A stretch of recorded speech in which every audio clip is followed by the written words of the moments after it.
So guys, we're going to cover the tricks and effects portion of this DVD. I'm really excited to share them with you. I've been working on these tricks for not too long, about 2.5 years, and I've had a ton of fun performing them. The first trick that I created was the toss-up solver. I would show it mixed up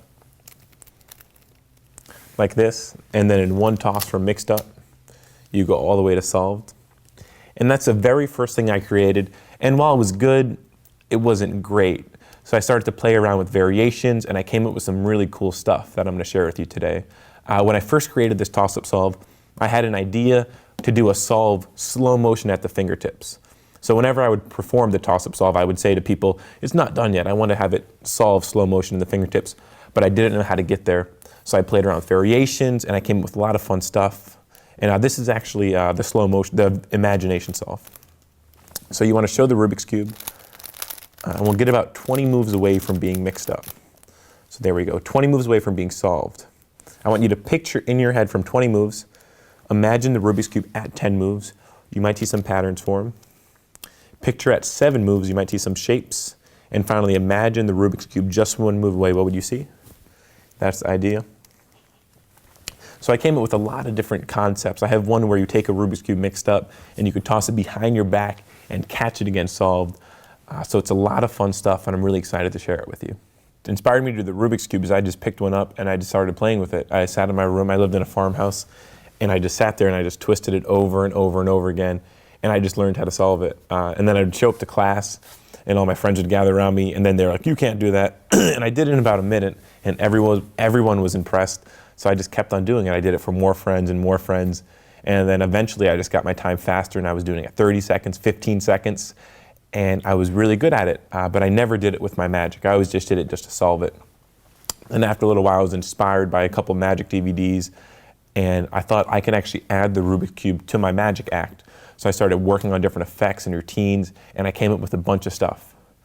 I've done a lot of these routines in restaurants. I've done them in corporate stage shows. I've even done them in kid shows. Basically, when I was busking, I always had the Rubik's Cube with me, and occasionally someone would see it and like, solve it, solve it. So I sometimes solve it, but I never liked it as a magic trick. I mean, I did just to solve it, and I wasn't really impressed with solving in 15 seconds. I've done it so many times, I got complacent with it. Eventually, I saw a DVD about Rubik's Cube magic, and I got really excited and inspired, so I started to create my own stuff. And I'm having a blast performing it everywhere I can. A lot of time when you do like the toss-up solves, and it lands solved in your hand, you'll get a dead silence reaction. So a lot of times when busking, when I first did it, I didn't know how to get the applause with it, but I would do it, and people don't know what happened. So they just stare. They're completely confused. And a lot of times, if you give them a applause cue, then they'll start to clap. But I've got people jumping up and down. You know, it gets great reactions.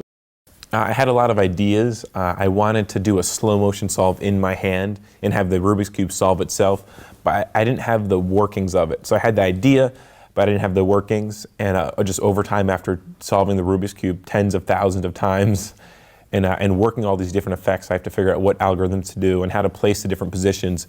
I was able to come up with some really nice ideas, and I've been working on them, adding variations until I came up with what I have now.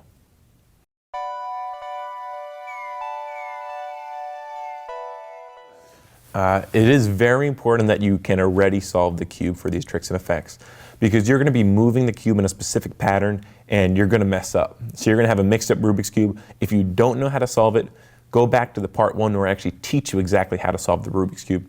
If you know how to solve one, we can move on. I'm going to show you all the different patterns that you're going to use to get all these desired effects. One of the great things about all these different effects is you don't have to watch my routine and copy me word for word.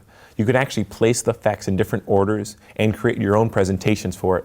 At the end of the DVD, I'm including a presentation portion where I give you a ton of different ideas and presentations that you could use into your own routine. Another really fun thing about all these tricks and effects is it's an instant reset. Obviously with the Rubik's Cube, if you could solve it when you walk to the table and you have it solved, there's your reset, and you get right to the effect. Most of these tricks and effects are really easy to learn. When you learn a trick with the Rubik's Cube, we're going to go over a specific pattern, and then I'll go over the specific pattern again in reverse to show you how to solve the cube. So whenever you do that specific trick, you're going to do that pattern over and over and over again. So it should be pretty easy to learn and pick up.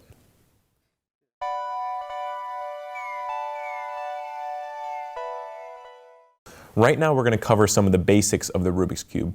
We're going to start with the initial starting grip, and I'm going to show you what that is. For initial starting grip, I want you to get the yellow side facing up and the green side facing towards me. So whenever I say initial starting grip, get in this position. And this is important so whenever we mix up the cube and you follow my pattern, we have the same exact color position so you could follow along easier. And with initial starting grip, I want you to take your right hand thumb and place that on the green orange piece right there. So your thumb's on the front side right here. You're going to take your middle finger and reach around towards the back and grab it on the blue orange piece right over here, and take these two index and ring fingers and put them on the back too. So now this is your initial starting grip. This is the front of the cube. This right here is the right side of the cube, and you're going to hold it like this. So next we're going to cover a little bit of the finger flicking. You want to start in your initial starting position. So get in that position, and I'm going to show you how to flick some of the sides with one finger, and this is important for some of the later tricks. So we're going to start with your index finger here.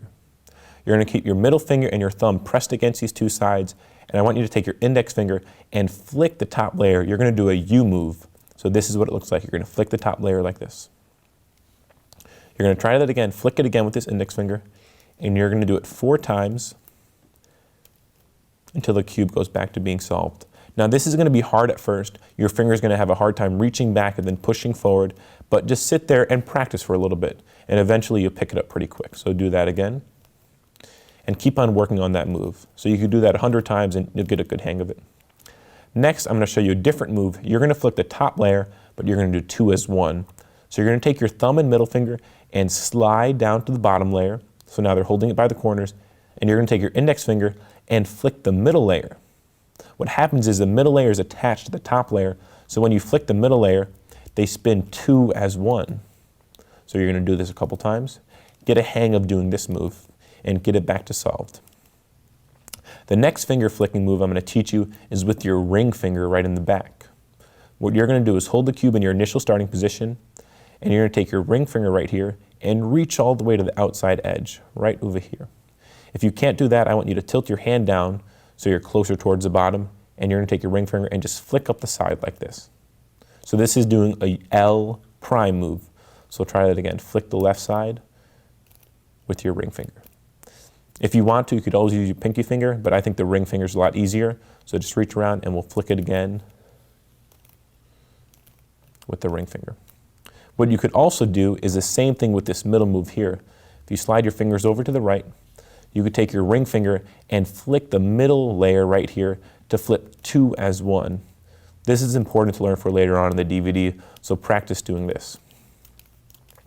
So when you get a good hang of all these moves, I want you to try flicking the upper layer, doing the left side. Get a good feel about these moves and make sure you can do them with one hand.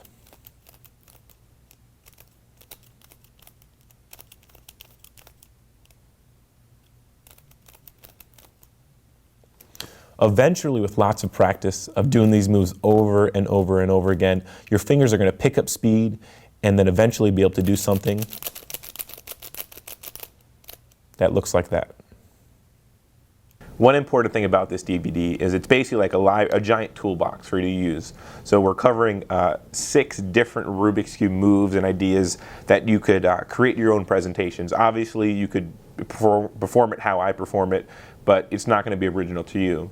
So what I would recommend is really think of a lot of cool ways you could present it. Use the best tricks you like. Out of the 6 effects I teach, find the best ones you like, string it together a routine that fits you, that you really love, and perform it how you would like to. But there's lots of different tools I'm giving you, and it's up to you to create the presentations. Obviously, I have lots of performances on YouTube that you could watch. And when you first begin, if you want a basic layout of how I do it, you're more than welcome to do that. So you're probably wondering why we're not in the studio and we're at this hotel. We're actually at the Rio. It's because I just got done filming Penn and Teller Fool Us 2 nights ago. The results were pretty good. I can't say them right now, but they turned out pretty well. What you're learning right now is stuff I actually performed on the show. So I think you're going to like it. The reason we're not in the studio is basically I have some new touches and things I worked on for the show Fool Us that I'm now adding in and teaching you guys now. So I hope you guys enjoy it.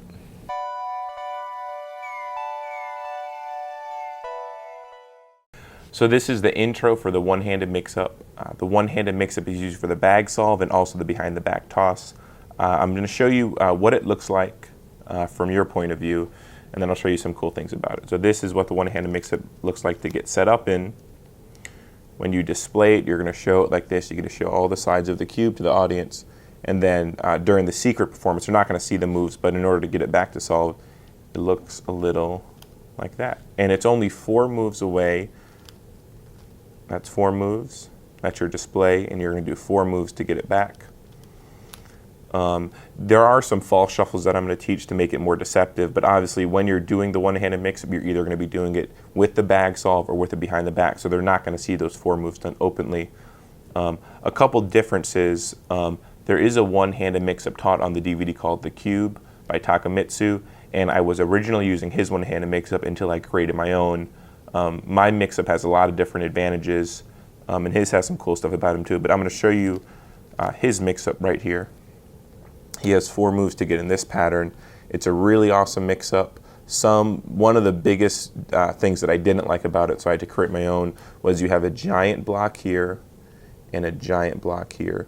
So when you're displaying the cube, that looks like it's closer to being solved than it actually is. It looks like it's close to be solved. So when you do the moves, the spectator sometimes thinks it's a little close.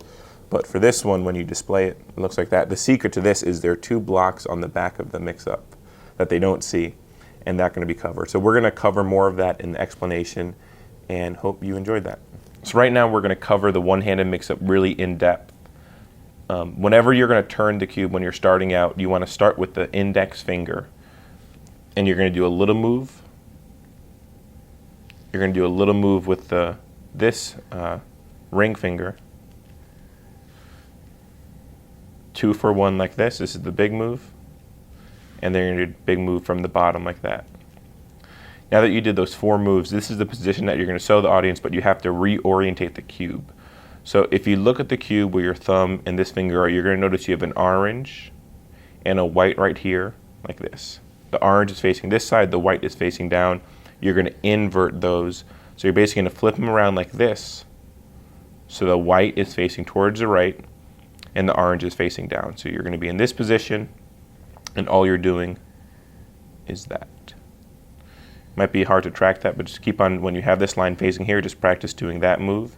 You could even do it one-handed by taking your index finger, putting it here, and flipping the cube around like that. A couple things you're going to notice about the cube is you're going to have this line right here, this white line. When you flip it around, the white line should be facing forward. So this right here is going to be facing forward. You should have a red square here and a yellow square here. And this is the position you're going to hold the cube. And then to get back out the move you're going to do to shuffle it, and I'll show you how to display it first. So when you're displaying this to the audience, what you're going to have is you're going to have your middle finger covering the white line right here. Your thumb is going to be covering the yellow square. And this is what the audience, I'm going to flip over the cube so you can see what the audience is going to see from the front. This is what the audience sees, obviously with the slightly less weird hand grip. But essentially your middle finger is going to be covering that square, and the audience is going to see that there's no patterns on the cube. So you get a really, really nice display of a really, really mixed up cube like this. This is your display, and then to get out of it, what you're going to do is you're going to bring your thumbs down here and your middle finger down here, so you're gripping the cube almost at this bottom square. And the one-handed mix-up to solve the cube now, you're going to do the big, big move, then little, little move. So it's basically the reverse of what we did before.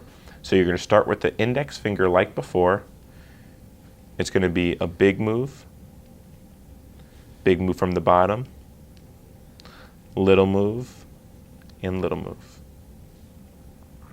I'm going to show you a little more details about that. So to get into it again, remember, index finger is going to do a little move, big move, and then to actually do the solve, it's going to be big, big, little, little. So to start out, index finger goes first, and it's going to be little, little, big, big. You see your orange is facing towards the right, white is facing towards down. You're going to invert these patterns, the colors. So you're in the starting grip, you could show it. And then remember, to get out of it, it's going to be big, big, little, little. I'm going to show you a couple more nuances of the hand grip. When you're gripping the cube, you want to have, to get into it, your thumb's going to be here, middle finger here. You're going to start with the index finger here, and as you're doing the moves, I'll show you. So you're going to go little, little. Your thumb is in these squares, and you're going to have to just slide down just a little bit. And that's in the action of while you're turning the cube. After you do this move, your thumb's going to slide down, so you're just here, and the middle finger is going to be gripping the square just like this, so in the very outer corners. And now when you do the big move right here, it's going to be able to slide right past the thumb, because if your thumb stayed right here, you wouldn't be able to turn it. So really important, when you're doing it, your thumb's going to slide down just a little bit so it's there. So you could do the last two big moves. And this one right here, your thumb doesn't have to be completely off of the square, but just enough of it so it could gently slide past the thumb, because if it stays here, you're not going to be able to turn it. So you want to slide it just a little to the outside for the last turn. Those are the four moves. You have your orange facing towards the right, white is facing towards the down, and you're going to invert those like this. From here you do your display, and now we're going to cover the moves a little more in depth to get into it. So your thumb's going to be right before it when you're doing the display, right before you actually do the moves. Your thumb's going to slide down to the outer corner. Your middle finger is going to be in this green piece right here in the outer corner. So when you do this first index finger big move, remember it's big, big, little, little. You don't want to have your thumb stuck there. So get it down towards the outer edge. It's going to be a big move. Ring finger does the big move right here. It's going to be a little move, and then for the little moves, you want your thumb to slide up just so it's on these four pieces, because if it stayed down here, it might turn the entire thing. So your thumb's going to slide up just a little bit, and the middle finger's going to slide just a little bit up there for this. Now at speed, it should look like this. So to get into it, you saw my thumb just slid down a little bit. Invert it, then to get out of it, watch. So you're here.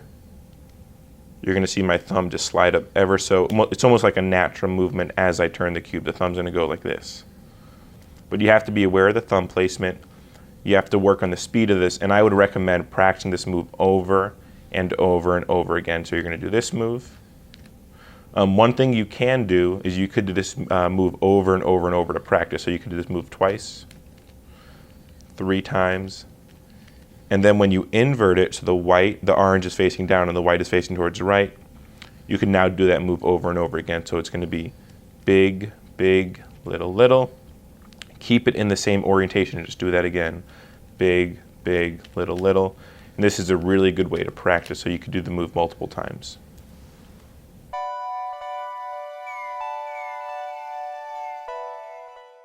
The importance of the false shuffle, it allows you to actually mix up the Rubik's Cube, but then get it back to the original state.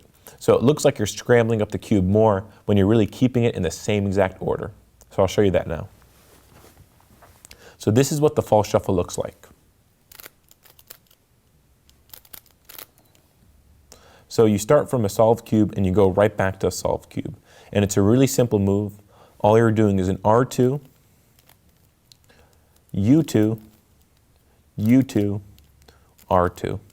I'll do that again. You're turning the right side twice, then you're turning this top side all the way around back to that position, and then just doing a right side twice. Now it's not deceptive if you do it all together, so you're actually going to break up those moves. You're going to turn the right twice, and then flick the U twice, do a U2. And then right here you're going to pause.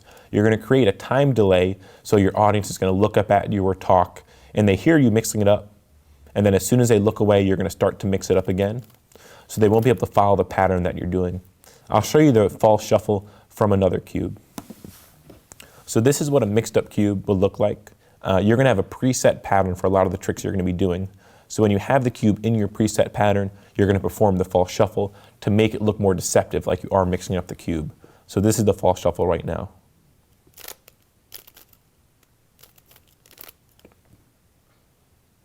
But you're really keeping that cube in the same exact order you started. One more time with the false shuffle. It's really simple. Follow along. Get in your initial starting grip, and then do R2, U2, U2, then R2. And that's the false shuffle.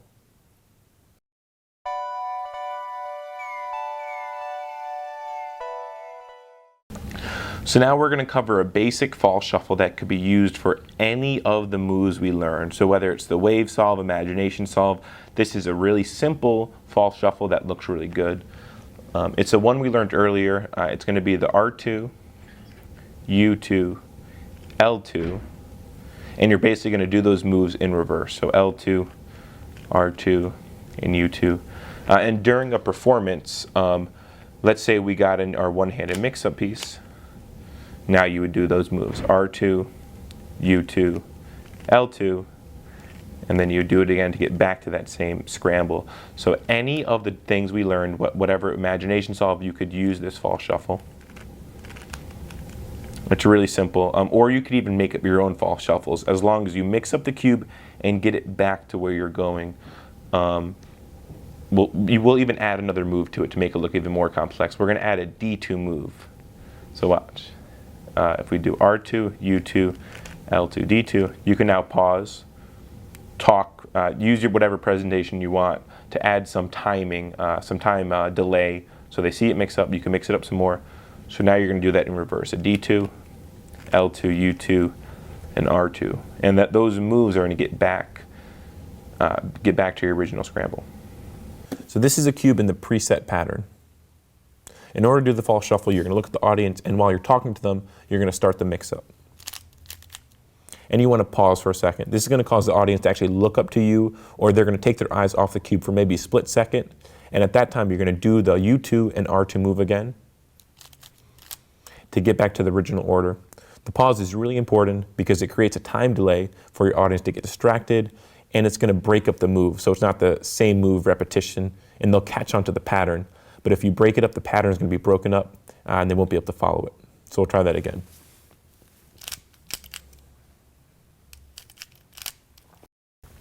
Another important thing is when you're actually doing your false shuffle, you want to be talking.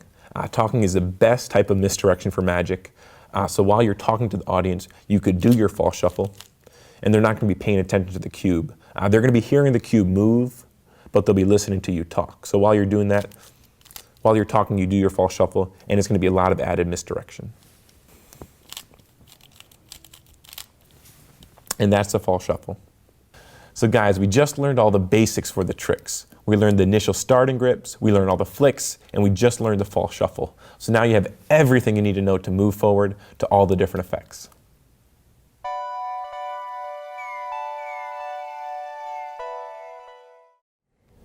So we're going to try something with this Rubik's Cube. Mixed up on all those sides. Watch, we're going to drop it in the bag. Just to be sure, I'll let you look inside. It's still mixed up, is that correct? Watch. It's now back to solved. Watch close. That's one empty hand. Okay.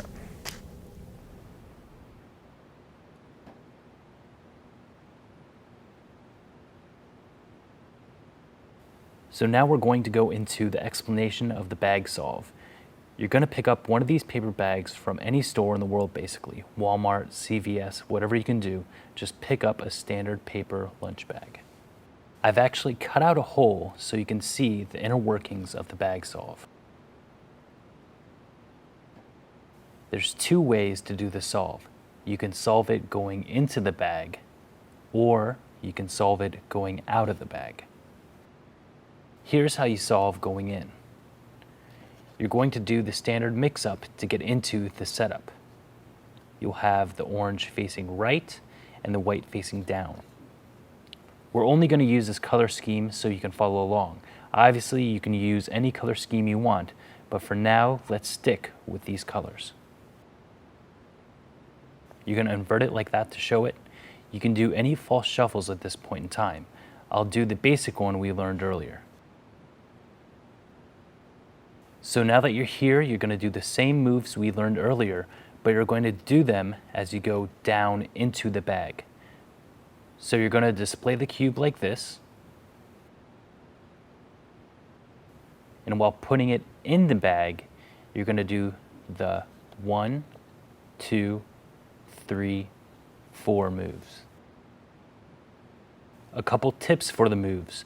We'll go back into the one-handed mix-up. Remember, it's little, little, big, big. Invert it like that. And while you're going into the bag, you want to be smooth and slow. It's not a quick put into the bag.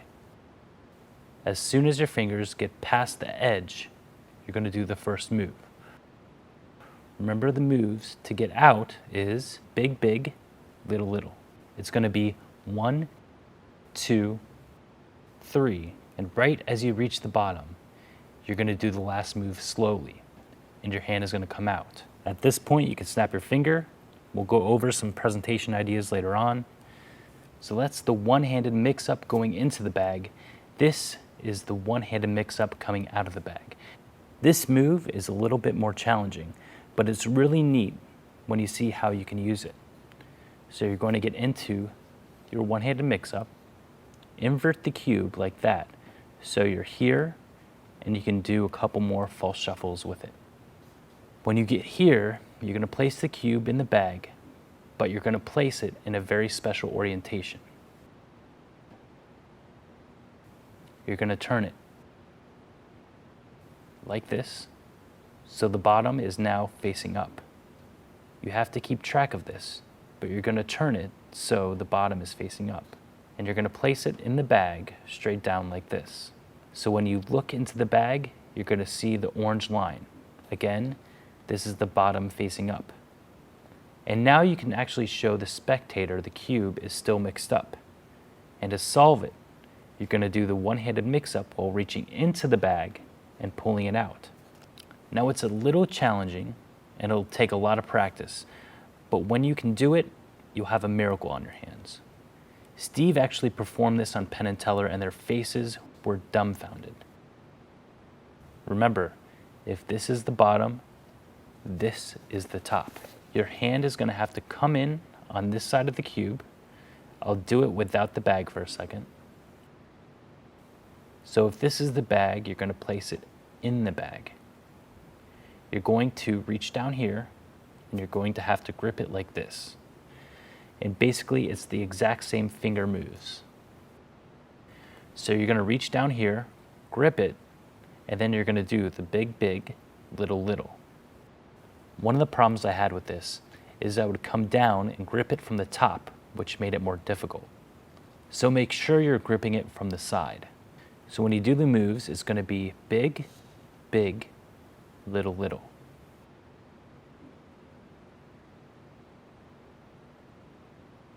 One thing you can do is drop the cube from the top so you'll display it. Place it at the top, drop it. One thing you have to make sure is the cube doesn't turn on its way down, otherwise you'll have to reordinate it. But this is a nice move where you come here, drop it down, and show that it's still mixed up. Here's at speed. The most important thing is that you want to be smooth with this. There's no jerky motions. Don't try to pull this out real fast. You can drop or place it at the bottom.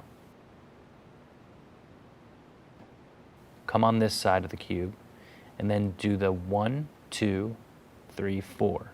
And if you're having trouble, slow down. You're going to want to be as smooth as possible. Even if you fumble a little bit, it's still going to fool people, and it's really awesome. So we just covered the explanation of the bag solve. Now we're going to go through some fun presentation ideas. There's so many different ways you can present the bag solve. I'm going to go through a few, and I'll let your brain think of some yourself. But some of the ways that I perform it are, in fact, like this. You could get to the bag solve. You place it in the bag and say, oh, when I snap my fingers, it's going to be completely solved. Sorry, my hand got caught up. It's going to come out completely solved. Snap your fingers, drop it out. You want to pretend like you're holding a second cube there. Obviously, everyone in the audience is going to be, rolling their eyebrows, saying like, oh, there's another one in the bag. Milk it any way you want. And then you almost have a vanishing cube effect at this point. So you pull it out, solve. They look over here, and then you basically, so you have a vanishing cube in that aspect. A couple other ways you can perform it. So if you get to the mix-up, when you solve it coming out, so you can actually drop it down like this. you show it mixed up to the audience, and then you have the gag where it's solved. And obviously they don't believe you now, but you say, wait, the hard part is when you get it to go back to mixed up. That gets a really nice laugh at this point. They don't believe you. No, I'll prove it. And then now you could solve it going down, or you could actually drop it in. You show it again and say, I'll do it again, watch. It's solved. So you get this running gag of they don't believe you that it's being solved, and then you would do the bag solve, the one-handed mix-up, while you come out of the bag. Then you could crumple it up to prove it's empty. There's lots of cool applications of exactly how you're solving it when you put it in the bag. You could get gags out of it, lots of laughs. There are a lot of really cool applications on the one DVD we talked about, the cube. So I highly recommend buying his DVD to learn some of the stuff he does with it. You could use his one-handed mix-up or my one-handed mix-up, which I like, for the bag solve. Some different applications of the one-handed mix-up we're going to go through further. But that's some basic presentational ideas, and I hope you guys enjoyed that.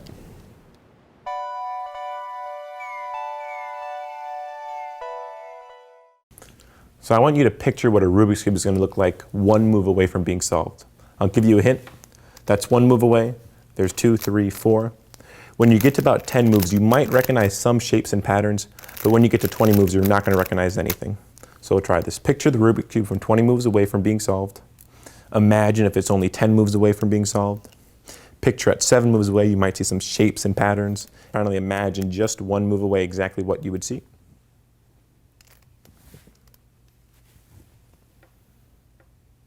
So that was Imagination Solve. It's a super fun effect to perform, and I love it to death. About a year ago, I had the idea of doing a slow motion solve in the hands at the fingertips where the cube would slowly solve itself. I had no idea how I was going to do it, but I knew I wanted to do that. After playing around with a lot of variations, I finally came up with something that I liked, and I've been tweaking it ever since. So I really love this move. It's kind of different from other cube insta solves, where you have a mixed up cube and you toss it up and it lands solved, or you'll just speed solve a cube. It kind of messes with the audience head because they see a mixed up cube and then it slowly morphs into a complete cube. So I like it a lot, and let's get into Imagination Solve.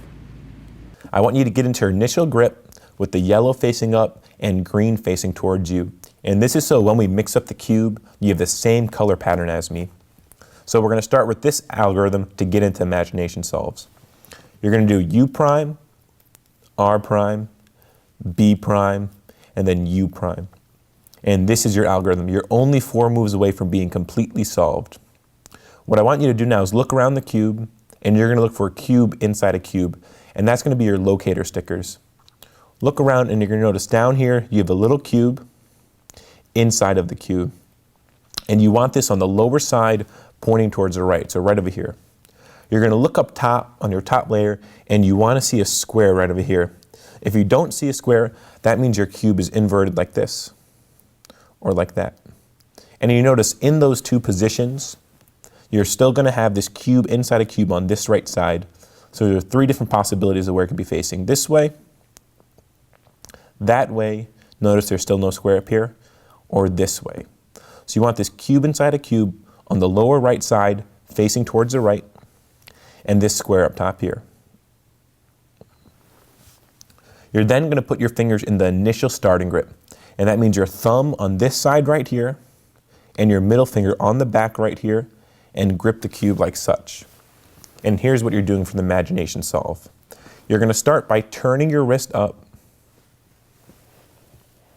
and you want to make sure you see this white square right over here, closest towards you on the right side, and you're going to do the index finger flip move that I showed you.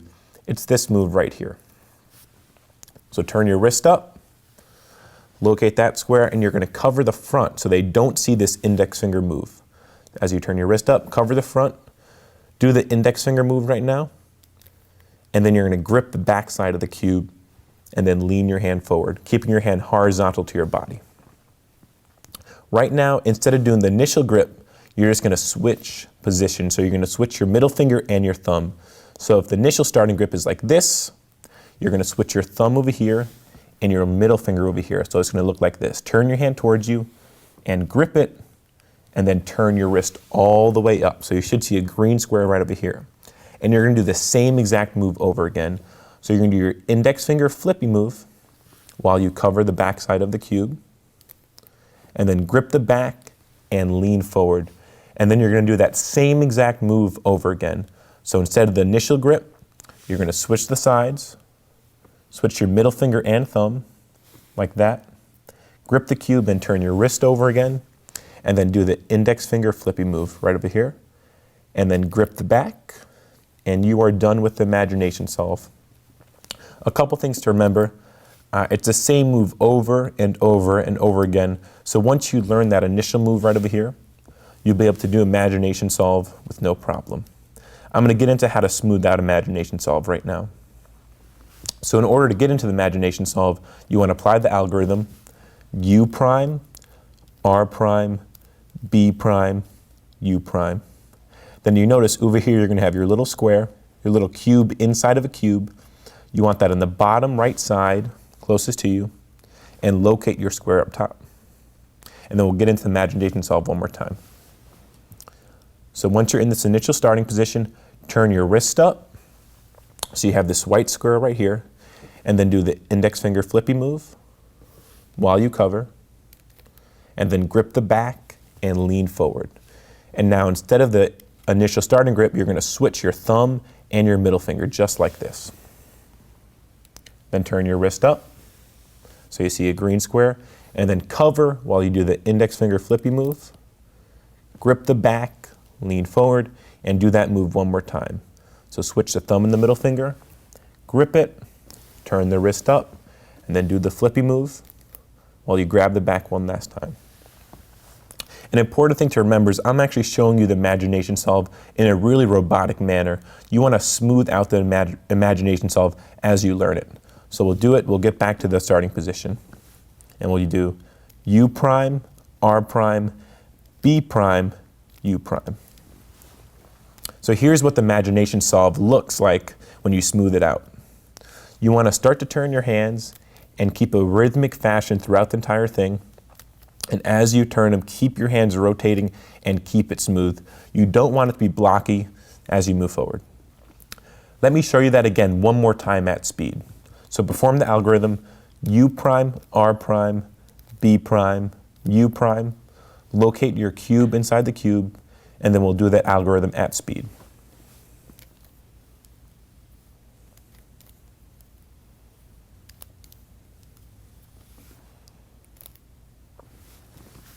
So let's cover the angles of imagination solve. If you're doing this for just one person, when you're doing the move, you could keep your left hand flat so they could see a lot of the cube as you rotate it in the hand. So as you rotate it and you're doing the finger flicking move, you want to keep your hand flat and show as much of the cube as possible while you do the move.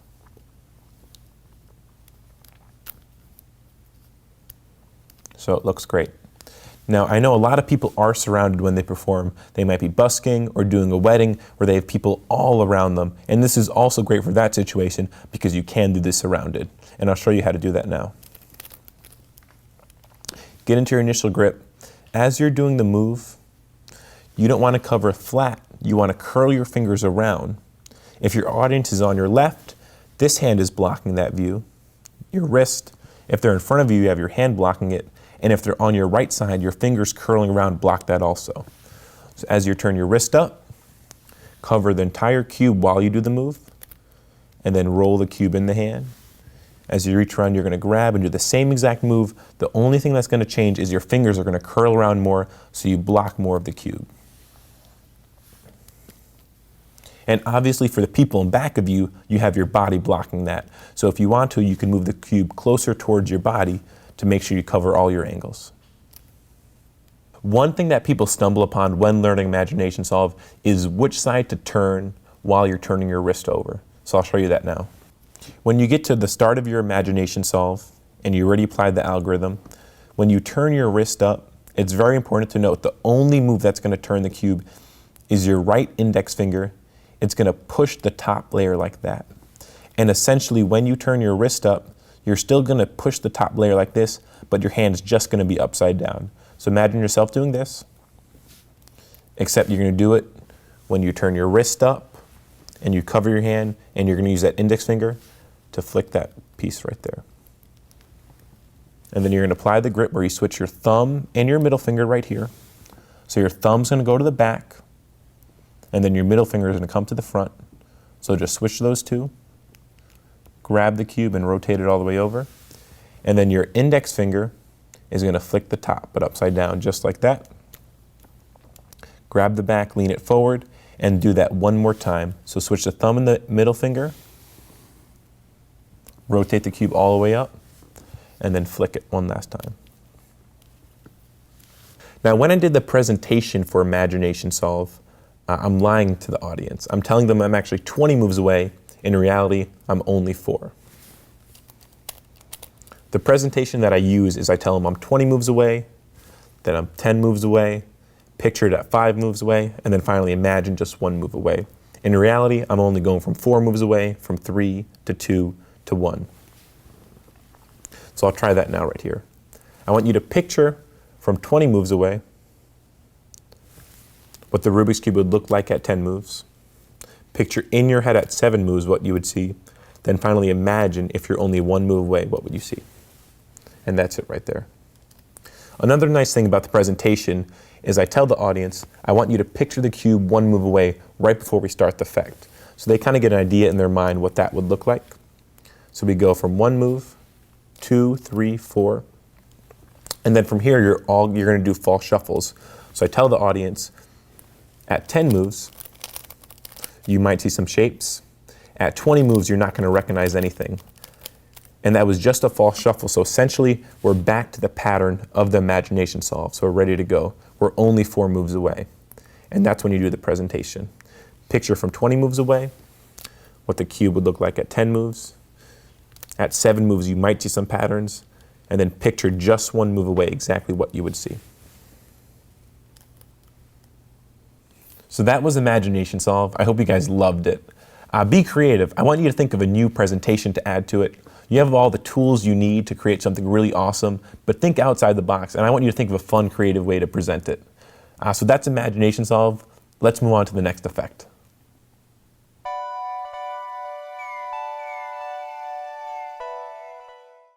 So when I was a kid, I used to sit in my room about 10 hours a day, and I would sit there solving the Rubik's Cube over and over and over again, but I was never fast enough. So I actually learned a way of cheating.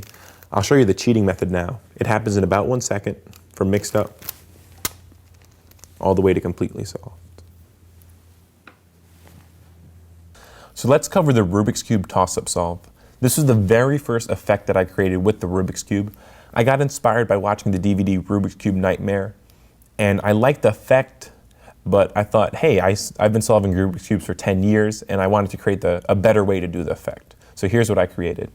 I wanted a way to show the cube completely mixed up so you could show all the sides of it. I wanted them to see one entire side right before I do the toss-up solve. And then when it lands, I wanted to be able to show all 6 sides. So that's what I created. I've done it literally 1,000 times, and I've had a lot of fun with it. I do it nearly every single time I perform. It's a great effect, and I hope you guys enjoy it. So let's get into the toss-up solve. This is a lot of fun to perform, and we're going to get right into it. So the algorithms you need to know in order to get to the pattern of the toss-up solve is going to be this.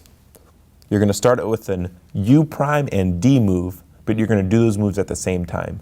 So you're going to take your index finger and your ring finger, and you're going to push the top and bottom towards the right. And that's a U prime and D move right there. Then you're going to do an R prime move and an L prime move, and then finally U prime and R prime.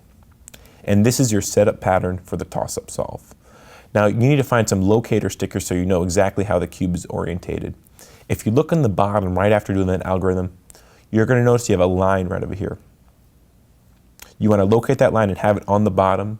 Also, when you get done with this algorithm, if you keep the cube still, that's your position to get right into the toss-up.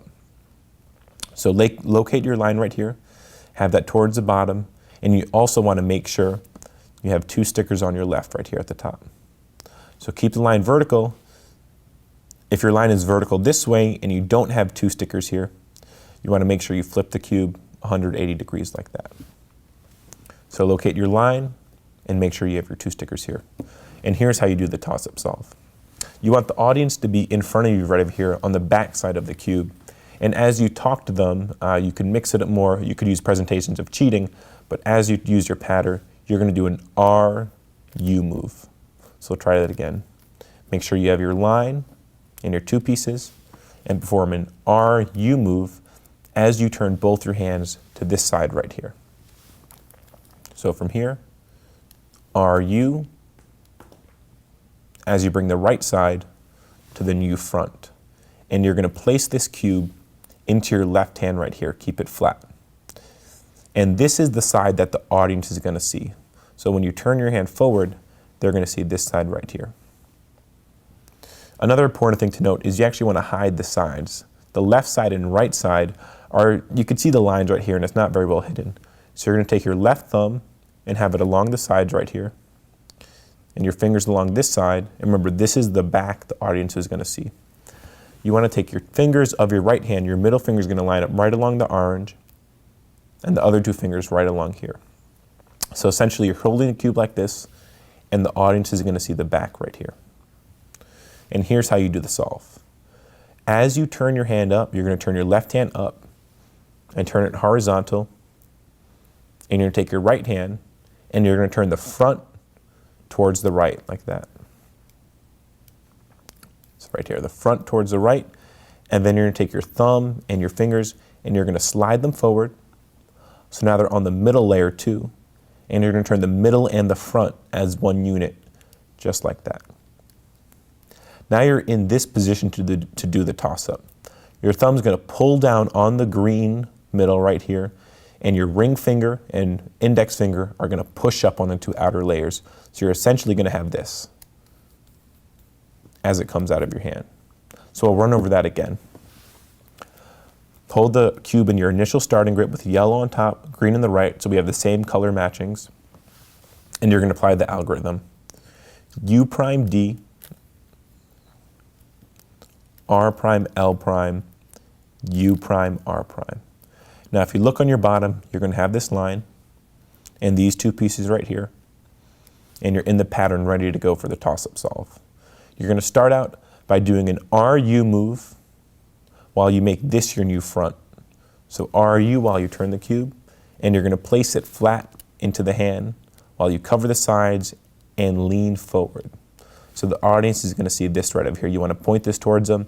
If you're surrounded, make sure you have your fingers up here, and you're going to put your three fingers right on the top. You could show the cube now. You're going to show this side to everyone. And as you tilt your hand up, you're going to do a front move to the right, like that.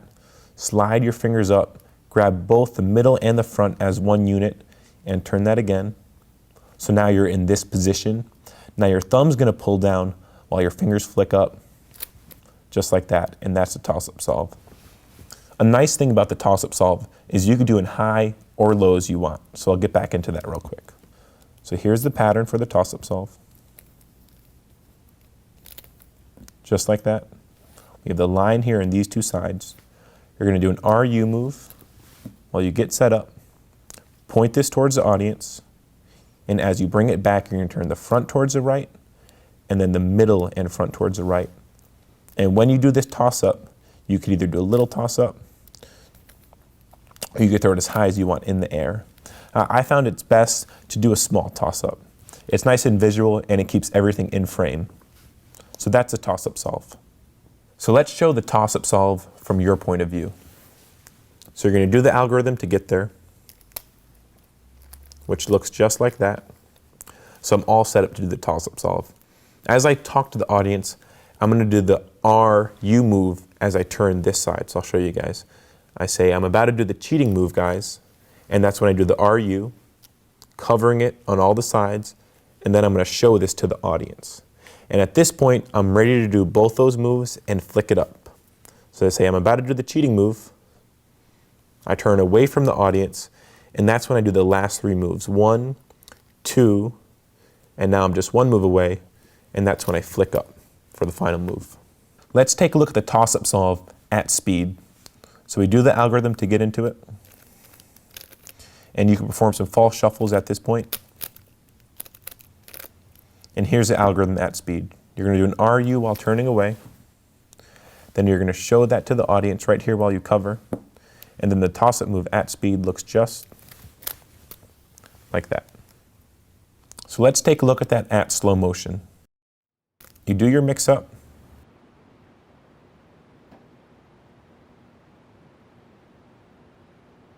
You could apply some false shuffles.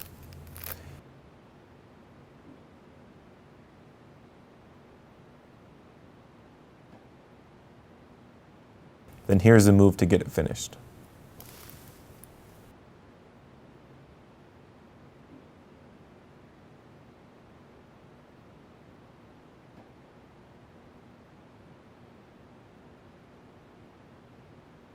So that was the toss-up solve. I hope you guys had a lot of fun with it. I've been doing this effect forever, and it's a really great effect. My presentation that I use is I say that I'm cheating with the Rubik's Cube. You could say anything you want.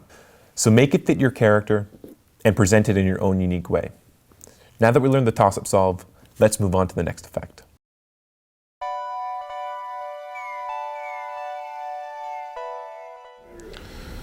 So now we're going to mix up a Rubik's Cube. Now I'm going to make it twice as hard. I'm going to take the Rubik's Cube one-handed. I'm going to toss it behind the back. When I catch it again, you're going to see every single side solve. So watch, one-handed, behind the back. When I catch it, completely solved.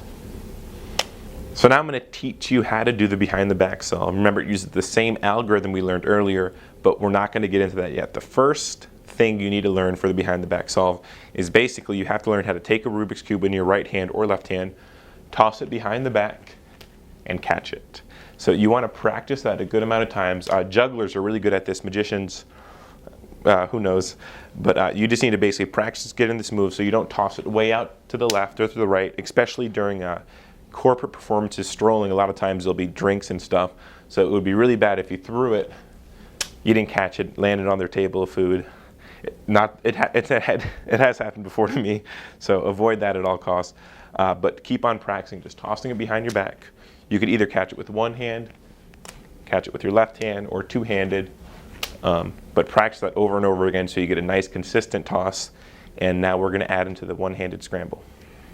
So now we're going to learn the behind the back toss. It uses the same one-handed scramble we learned earlier.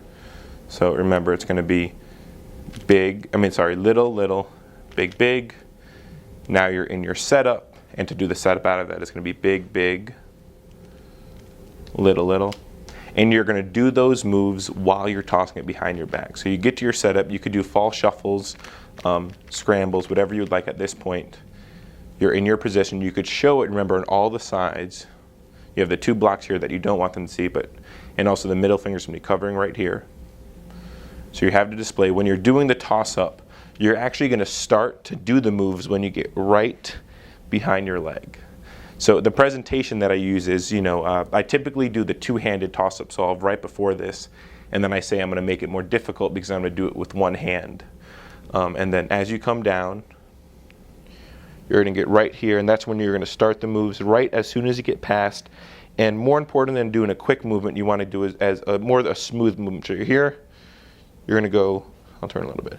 1, 2, 3, and then as the fourth toss-up, you're going to do the final move like that.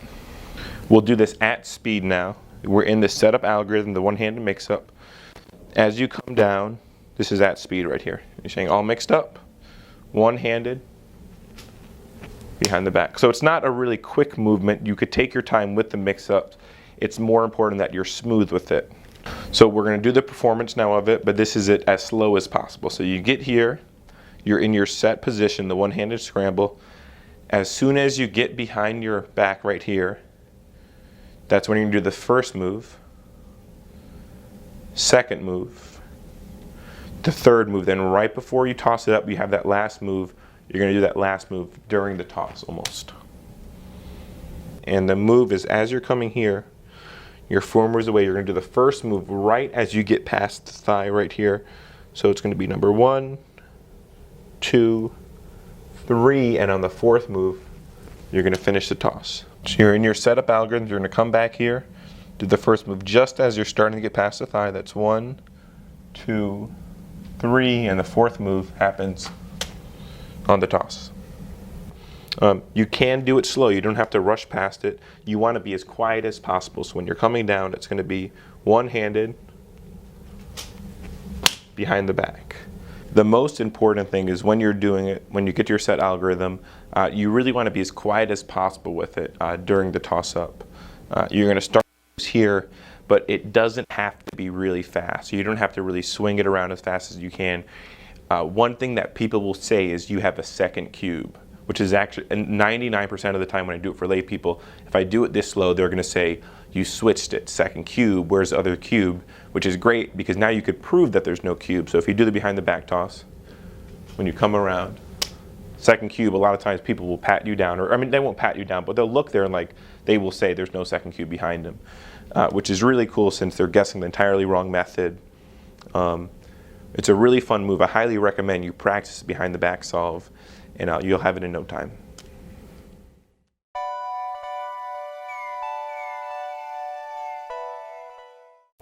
So when solving the Rubik's Cube, I mix it up and I'm keeping track of all those sides. So all I have to do is do those moves in reverse. We should have 4 yellow.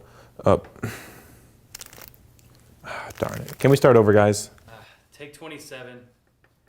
So let's get into the slow motion solve. It's essentially the same exact thing as the toss-up solve. It's the same algorithms, same moves, but it has a slightly different look to it because instead of tossing it up, you're going to keep it in your hands.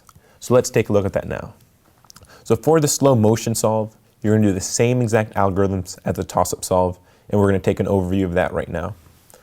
You want to do a U prime D move, an R prime, L prime, U prime, R prime. And you have the same exact positioning right here with this line right here, the white line and these two pieces right here. As you talk to the audience, you're going to do the RU move and make this your new front, which looks like that. So now you have, this is your front, this is your top. You're going to put your fingers along the edges and show this to the audience right here as you cover this with your fingers. And you're going to do the same exact moves as the toss-up solve. So you're going to come back right here, twist the front, quick the two, turn the middle and the front as one unit, and you get to the same position. But instead of tossing up the cube, you're going to press down with your thumb, and you're going to push your fingers up, and you're going to roll the cube in your hand. So we'll try that now. We get to here, and what you're going to do now is roll the cube in your hand and come out solved. So so this is your pattern for the slow motion solve. And remember, you're going to do the RU move first, and you're going to make this your front, but you're going to do that at the same time. So essentially, you're turning the cube like this while you do the RU move. So watch. We'll do the RU as we turn like that. So now you have this line right here, and this is the front that the audience is going to see. So place your fingers down, point it towards the audience, and as you come back, you're going to turn the front side one towards the right, slide your fingers up, and then turn the front and the middle as one unit. So you're right here. Pull your thumb down and push your fingers up while you roll it in the hands. So let's do the slow motion solve at speed. Perform the algorithm. You could do some false shuffles here if you would like. And then here's the slow motion solve at speed.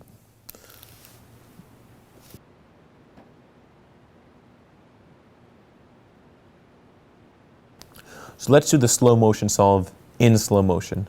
Perform the algorithm.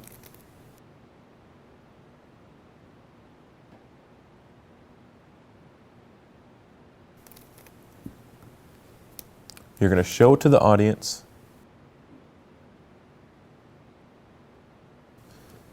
And then roll it in the hands.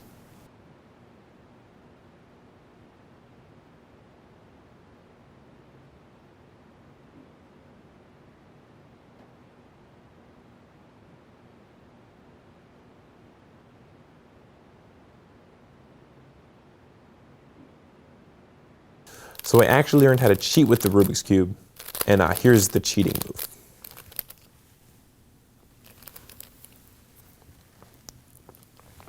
Now you notice that that was slightly different pattern that I used for the studio performance.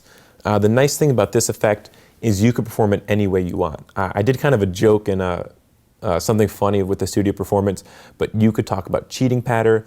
You could talk about how you blow in the cube and it solves itself. So have some fun with the slow motion solve, and I hope you guys enjoy it. The best thing about all these effects is you could actually set up the effects right in front of your audience. You can perform the set algorithm and get in the position, and then from that point you could do false shuffles as you talk to the audience or present your pattern. And then from there you're all set to go with the move.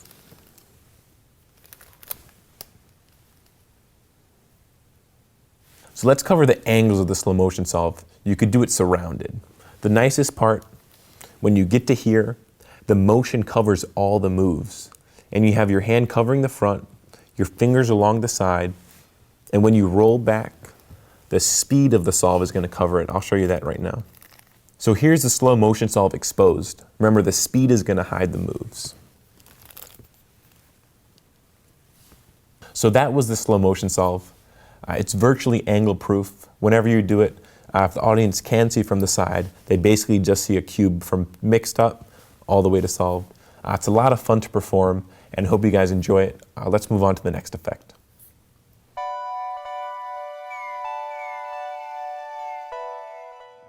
So let's get into the color change solve. This is kind of an experimental solve. It's kind of interesting. I don't use this all the time, but I have had a lot of fun creating it, and I do perform it for some people, and I think it'd be fun to show you guys. So let's get into the color change solve. So right now we're going to get into the color change solve. This is probably the easiest effect to learn on this DVD. It's really simple to do, and I'm going to show that to you guys now. For this, you want your audience on the left side of you. So you could either face towards the side. This is kind of angly, so you don't want to do this in every situation, but make sure your audience is on the left side of you. And here's the move to get into the color change solve. You're going to use your left index finger, and you're going to turn the top of the cube this way. So you're going to do a U prime move like this. Just like that. Then you're going to rotate the entire cube forward towards you, like this. And then you're going to do the same exact thing. So a U prime move, and you're going to do this move 4 times total. So there's the second time right here, U prime, rotate forward. Here's the third time, U prime, rotate forward. And finally a 4th time, U prime, rotate forward. So it's the easiest solve to get into. And right now, since your audience is faced off the left side, they're going to see the color change solve happen with the red center. So they're over here. This red piece right over here is going to slide into here. So as your hand covers down, you're going to do an index finger move with your right hand like this. So you're going to come down, do the move as you wipe back, and you're going to notice your first red piece lines up. And what you do now is just rotate the cube forward like that. Now at this point you have these 2 red pieces. They're going to line up right over here. So the presentation I use is just watch the red stickers. So right now I'm going to come down, cover with my hand, and I'm just going to do a U move right here with the index finger. So cover, U move, then wipe back. Another important thing to note is when you do the U move, your finger is going to be inside here. There's a couple ways you could do this. As you cover, you could go slow, do the U move, and get your finger back in time, so it's the same position, or you could just ignore it. You basically could cover, do the U move, and hope they don't notice. But I really recommend watching in a mirror, doing over and over again, so you could come by, go slow, do it, and then come over. This is pretty angle sensitive, so it's only best to perform this for 1 or 2 people at a time, or maybe 5 if they're tight together. So you're going to rotate forward now. Now these 2 red pieces are going to slide in right over here. So you're going to come forward, do the move, wipe away, and then finally one last time, come over and do the move. So I'll do that from the beginning. Get yellow facing up and green facing towards you, so we have the same colors. And then you're going to do a U prime move, rotate the entire cube towards you, another U prime move, rotate the entire cube towards you, one more U prime, and then finally rotate again, and one last U prime.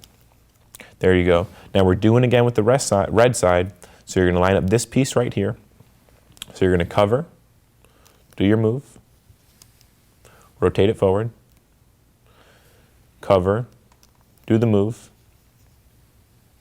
rotate it forward, cover, do the move, and then one last time, move it forward, and then do the move. A couple important things to note. Make sure to practice this in the mirror over and over again just to make sure it looks really good. So it's definitely a fun solve to play around with, and I hope you guys enjoy it. So let's take a look at that again. You're going to use your left index finger to turn the side, doing U prime move, rotate it forward, U prime. You're going to do this 4 times. Rotate it forward, U prime, and then finally one last time, rotate forward, U prime. Now remember, you want your audience to the left of you. Now if the audience is standing in front of you, you're going to turn your entire body to the right. So your left hand is covering this side of the cube, and the audience is in front of you. So one more time, you're going to do to get it back to the solve position, you're going to do an index finger move up here, and then rotate forward each time. So if the audience is now in front of me, I'm doing it like this. Cover, rotate, like that. Now you're going to spin the cube forward. And remember, this is my front right now. I want you guys to imagine that I'm facing towards the right and my audience is right over here. So rotate forward, cover, rotate forward, and cover. So let's look at the angles for this. You're looking at the cube from my point of view. If you want the audience to be over towards your left. If the audience is in front of you, what you're going to do is you're going to turn your entire body to the right, turning your hands like this. So now you're facing this way. You're looking at the cube at the green side, and the audience is now still on your left since you turned your entire body. And then you're going to do the moves. So get in the setup position. Now at this point, you can do some of the false shuffles that I did teach you. And then right now, you're going to do the color change solve with the red side right here. So this piece is going to move over here. So as you cover, do the move. You're going to cover, do the move. And you're going to do that 4 times exactly. And then one last time. Let's take a look at that at speed. I'm going to turn around like this. So this is what I'm facing, and the audience is to my left. So let's do that at speed right now. That's a false shuffle there. And then I say I want you to watch the red sticker right there. So cover, cover, and then 2 last times. Just like that. Now you don't want to pause in between each time you do the move. This is kind of a strange solve, and you don't want them to look at it too much. Another really important point, when the audience sees this square, you don't want them to see this side at all. Because if they see both of these sides, they're getting that type of picture, and here's what it's going to look like. It's not going to look too good. They're basically going to see this side line over here. Even if you cover it up, they kind of get the idea. They piece it together in their mind, and they know something's happening. So make sure when you show an audience, you're just showing them this face and maybe a little bit of this face, and you want to make sure to avoid showing this face. And this is the side that's actually showing towards you. So whenever you're showing an audience, and let's say they're towards my left, you want to tilt the cube closer toward you like that by turning your thumb in, just like that. So one last time at speed. Cover. That's once. That's twice. That's 3 times. And that's 4 times. So let's take another look at the color change solve. Remember, if you're the audience I'm facing towards you, I want to make sure to turn my entire body towards the right. So now you see my left side of the cube, and we're going to do the color change with the red side.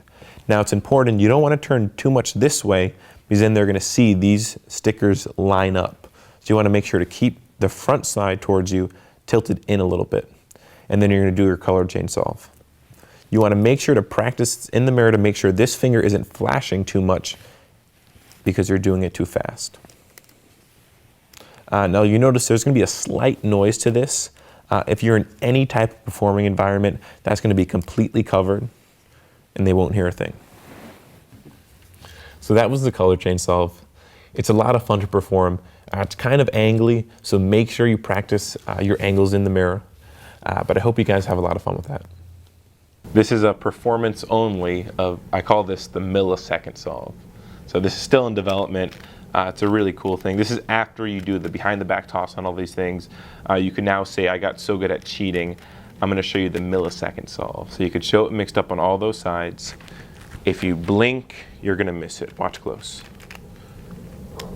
Like that. And that's the millisecond solve.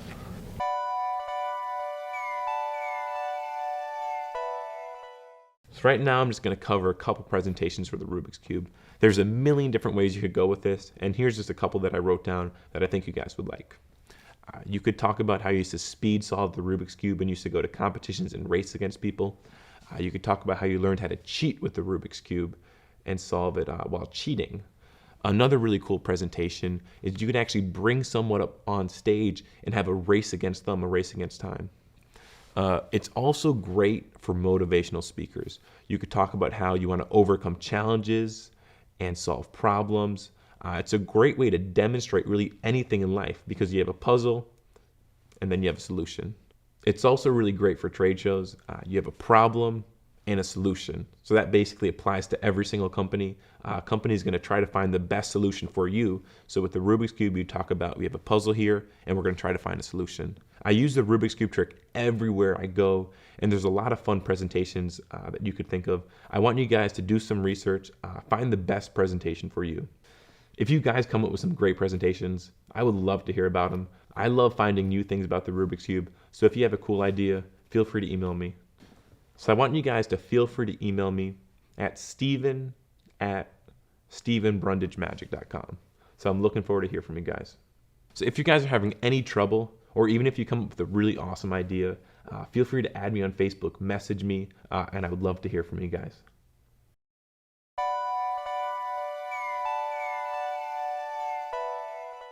So here are a couple of cool facts about the Rubik's Cube. They're really great to add to your presentations, add to your routines. They add a little more, and they're fun to use. One fact is that there are 43 quintillion different ways to mix up the cube. So all the different possible ways that you can mix it up, there's 43 quintillion. If you were to do one move per second, doing all those different permutations, it would take 1,400 trillion years to get through every single possible permutation. Another really cool thing, out of the 43 quintillion different ways you can mix it up, every single one of those possibilities can be solved in 20 moves or less. It's called the God number, and basically that means no matter how much you mix up the cube, every single permutation could be solved in just 20 moves or less. 350 million Rubik's Cubes have been sold worldwide, making it the best-selling toy ever. Another fun fact is a 3-year-old girl actually solved the Rubik's Cube in under 2 minutes. So what I would recommend is go online, search for fun Rubik's Cube facts, and you'll find a whole list of them. And I'll definitely add some to your presentation, and I'll have some fun with that. Also note, when doing this Rubik's Cube trick, avoid doing it in front of Asians. They will get offended that you could solve the cube faster than them. So it's really important you either avoid the Asians or slow down your times so it's over a minute as to not offend them. What else? Sure. Right now, the world record for solving the Rubik's Cube is about 5 seconds. So it's insanely fast. By the time this is released, it might be even faster, but definitely check out that time and you could use that in your presentation.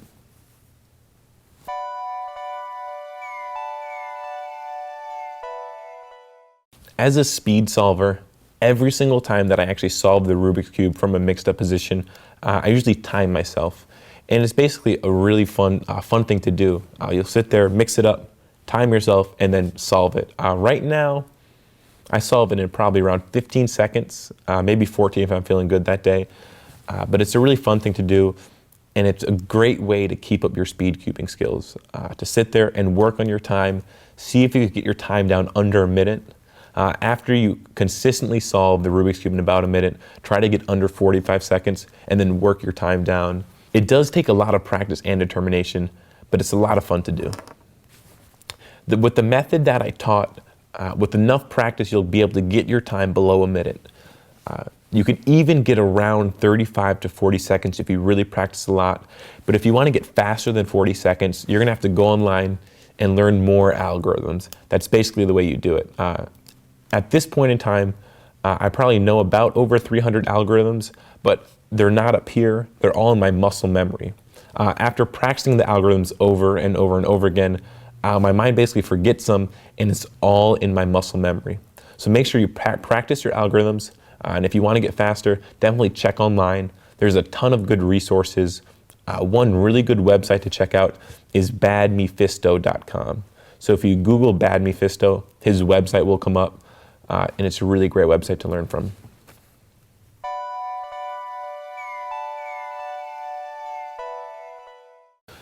So I'm going to talk to you about how to take care of your Rubik's Cube.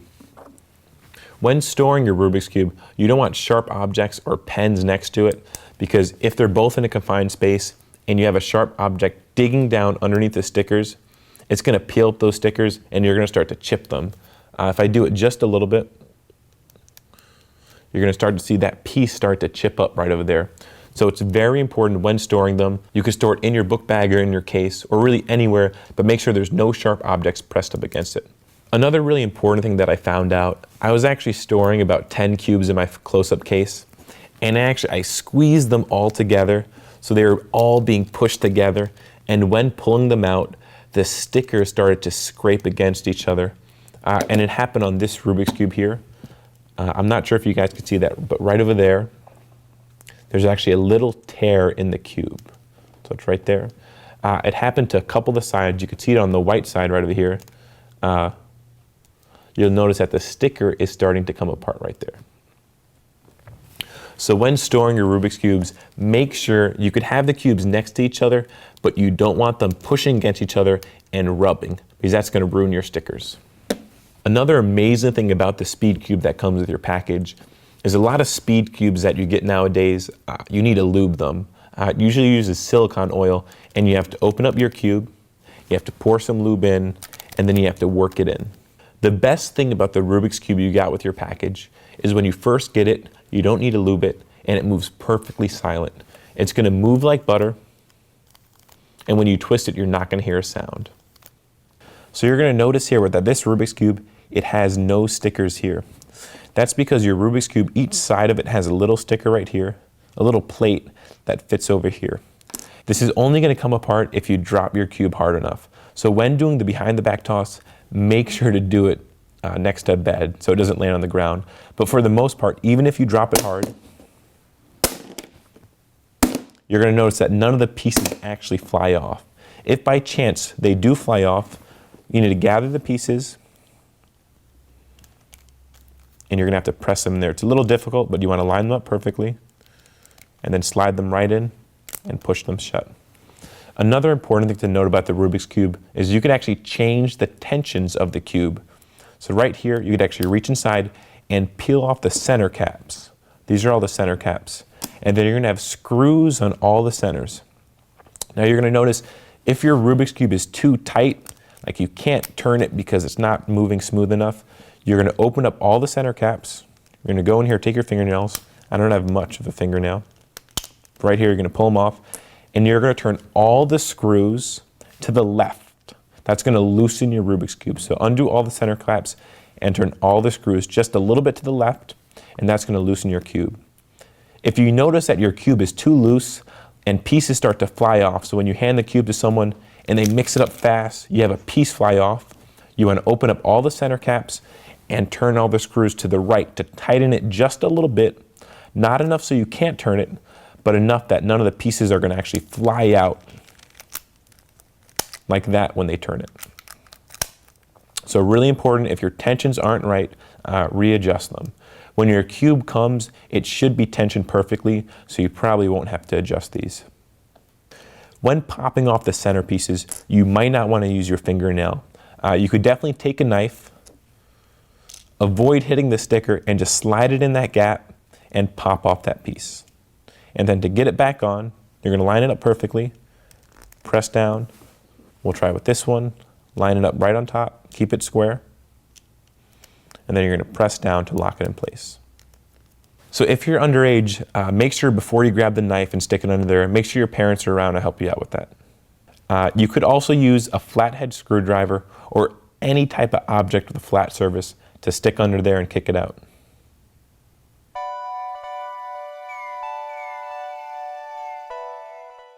So let's say you hand your cube to someone and they turn aside and it pops apart.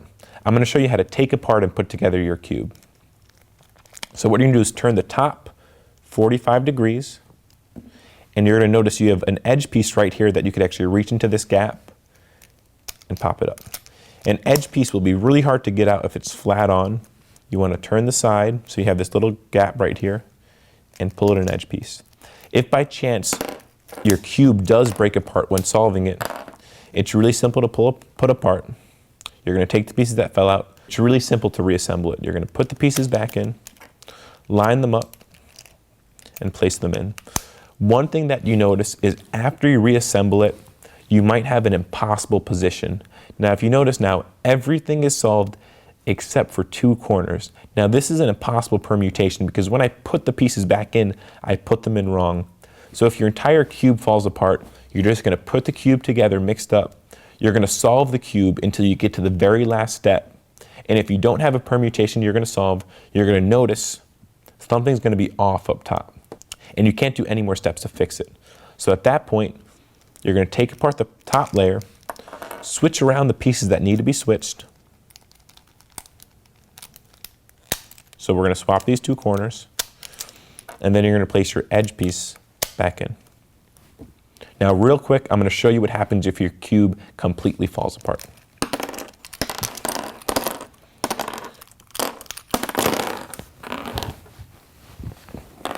So here's what you have. You have your core piece. You're going to have your 12 edges and 8 corners. And here's how you put your cube back together. You're going to start with an edge piece, line it up here. So you have it there. And you're going to grab 3 more edge pieces, and you're going to start lining them up, making a ring around your cube. Now, it doesn't matter which pieces you grab or which colors you're using. Just make a ring around it. And then what you're going to do is you're going to take your fingers, spread them like the Spock sign, and you're going to place the core just like that. So now you have support below this entire ring. And you're going to start grabbing edge pieces and corners and start to build the top. So grab a corner first, slide that in right there. Make sure you have a good grip here and that the pieces aren't going to fall apart. And you want to keep it just like that. So grab an edge piece, and you can't put an edge piece in straight on. Remember, you want to turn the top a little bit so you could slide it in at that angle. Do that with the corner piece and start to build around the cube. Now, this is going to take some practice to do, but after a while, you should be able to do it relatively quick. We have 3 more pieces right here. So there's 1, there's 2, and finally there's the 3rd one. Now we have the 2 bottom layers done. You're going to flip your cube up. Now this is going to stay together pretty well. Hold it in your hand, and then finally add the last couple pieces.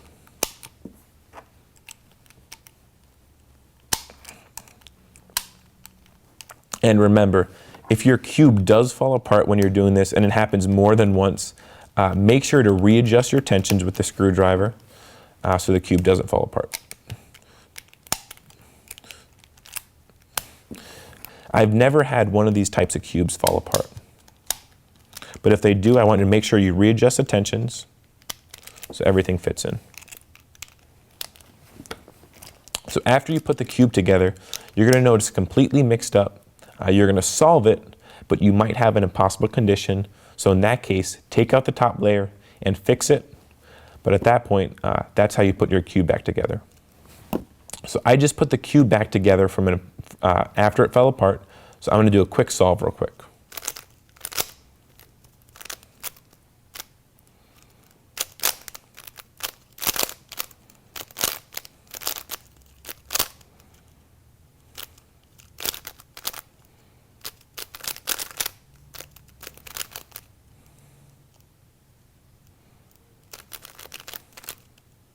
Now you notice now I already have an impossible situation.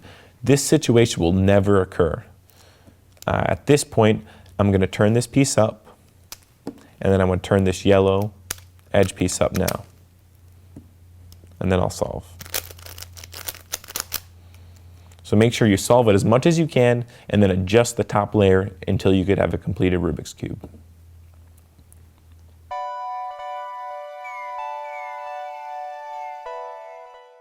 So right now I'm going to cover some of the flourishes that I've been doing in some of the performances. The first one is this right here. It's a cube spin. You're going to start by placing one of the corners of the cube into your right hand thumb, and then take your middle finger and put it on the top corner right there and get a firm grip. You don't want to apply too much pressure because then the sides are going to turn on you. So you want a nice soft grip, tight enough that it's not going to fall, but loose enough so you're not going to squeeze it down. You're going to take your left hand thumb, put it along right over here on this corner, and then you're going to spin the cube. If you hold it more at the fingertips, you get a nice fast spin, and it'll spin for a while. If you have it on the pads of the fingers, it won't spin as long.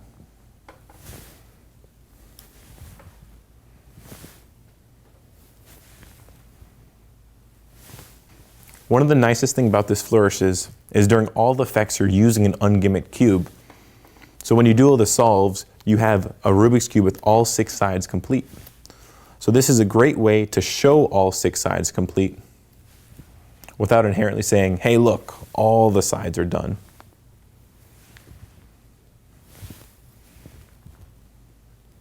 So the next flourish you guys might like is this right here.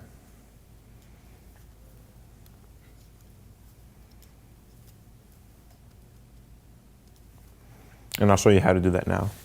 You want to start by making a rock symbol, I believe, that is. And you're going to place the cube right over here between the horns, and then lift your fingers up and grip it just like that. And then what you're going to do now is curl your ring and middle finger in like this. And these knuckles are going to push the cube up around right here until they're on top, holding it like this. Then at this point, your thumb of your hands is going to go all the way to this side of the cube and then tilt it up in the hands. So you're now holding it like this. And then at this point, you're going to rotate it around, bring these fingers in, and grab the cube back into the position. So try that again. Bring your fingers up around, so it's down. Bring your thumb across so it grips on this side, and you're going to swing it around, bring those fingers in for right here. So we'll try that again at speed. Now you could either do this flourish 2 ways. You could do it fast, or you could do it slow and controlled, almost like a slow motion falling down Rubik's Cube.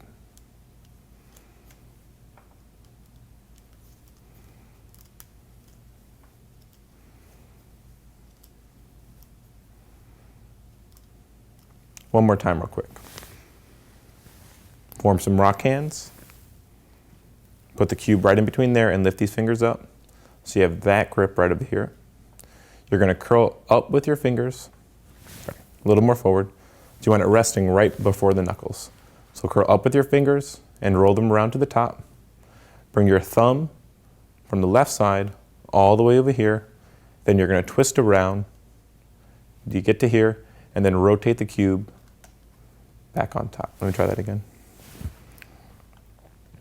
So you're going to rotate your fingers underneath, all the way to the top, and then take this thumb, come around here, and swing it up, and then you're going to rotate your fingers back on top.